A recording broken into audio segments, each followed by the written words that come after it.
Buenos dias everyone, my name is Martin Manales Peron from BECE1. Today, I will tackle about the campaign about the geological natural hazards. The geological natural hazards such as earthquake and volcanic eruptions are triggered by activities taking place in the Earth's interior. Gravitational natural hazards are defined as landslides, rockfall, debris flows, or avalanches. Since rock, mud, or snow masses slide down the slope due to gravity, they can be caused by earthquakes or by extreme weather conditions.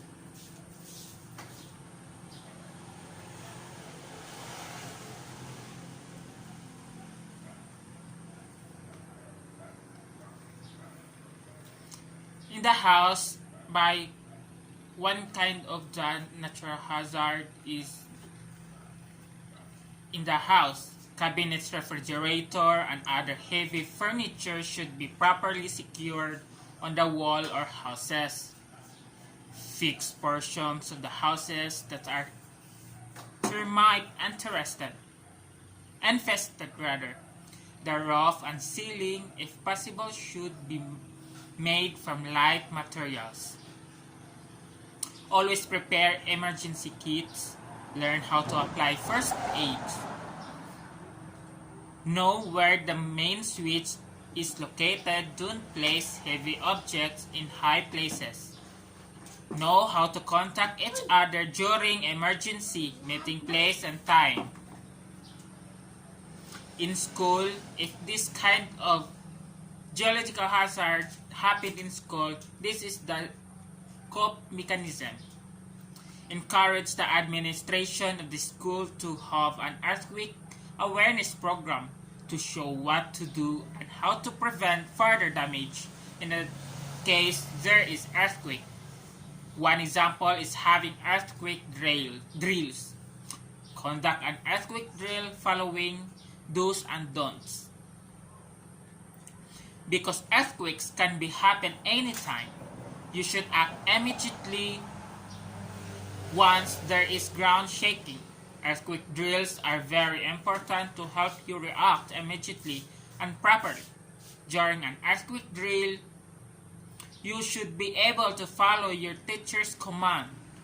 You will immediately take cover under desks, tables, or in strong doorway.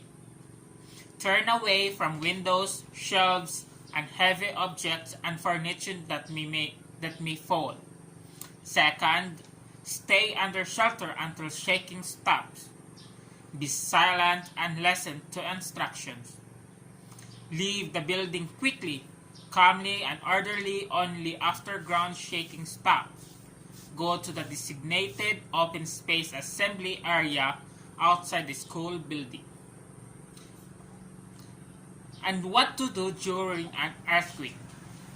Don't panic. Stay inside the house or building. Don't go out. The best thing to do is to protect yourself from falling debris by hiding under a strong table or structures.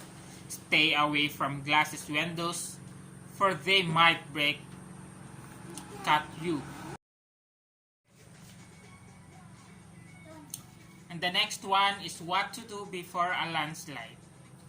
First, do not build near steep slopes close to mountain edges, near drainage ways or natural erosion valleys. Get the ground assessment of your property. Contract local officials, State Geological Service of Department of Natural Resources, and University Departments of Geology. Landslides occur with a have before and in the identifiable hazard location. Ask for information on landslides in your area.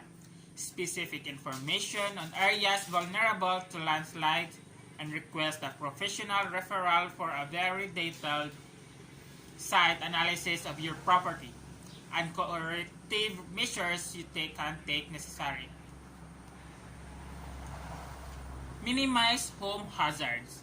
Have flexible pipe fitting installed to avoid gas or water leaks, as flexible fitting are more resistant to breakage. Only the gas company or professionals should install gas fittings. Plant ground cover on slopes and belt retaining walls.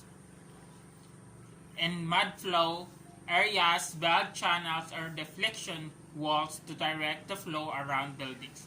Remember, if you build walls to divert debris flow and the flow lands on a neighbor's property, you may be liable for damages.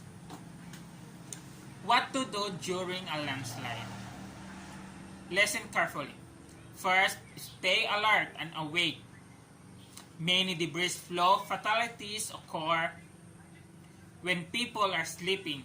Listen to NOAA weather radio or portable, battery-powered radio or television for warning for intense rainfall.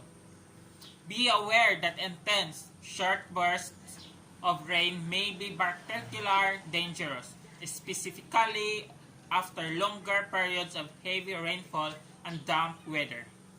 Second, if you are areas susceptible to landslides and debris flows, consider leaving if it is safe to do so. Remember that driving during an intense storm can be hazardous. If you remain at home, move to a second story if possible. Staying out of the path of landslides of debris flows saves lives. The third one is listen for any unusual sounds that might indicate moving debris,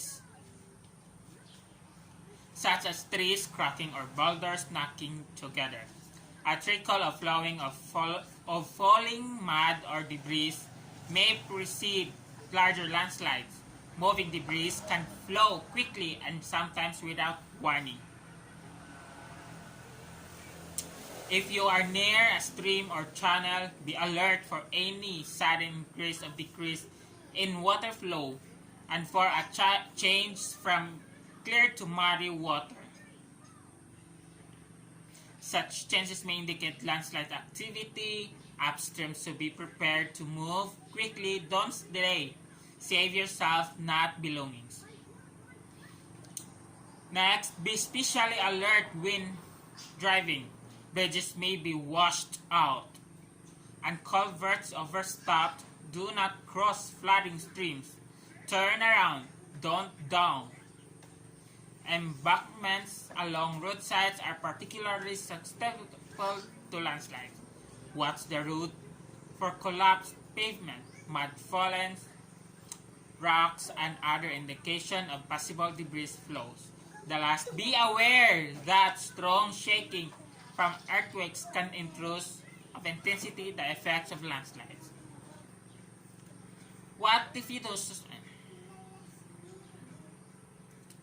The next one is what to do after a landslide.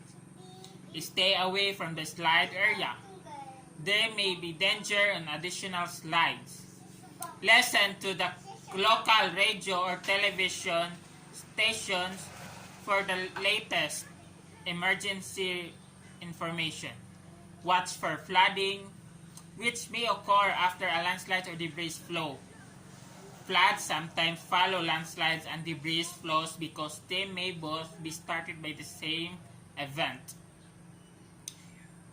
Check for injured and trapped persons near the slide without entering the direct slide area. Direct rescuers to their locations. Help a neighbor who may require special assistance. Infants, elderly people, and people with disabilities. Elderly people and people with disabilities may require additional assistance. People who care for them or who have large families may need additional assistance in emergency situations. Look for and report broken utility lines and damaged roadways and railways to appropriate authorities. And that's all about the coping mechanism about the geological hazard. Please remind this kind of campaign. Be safe and alert.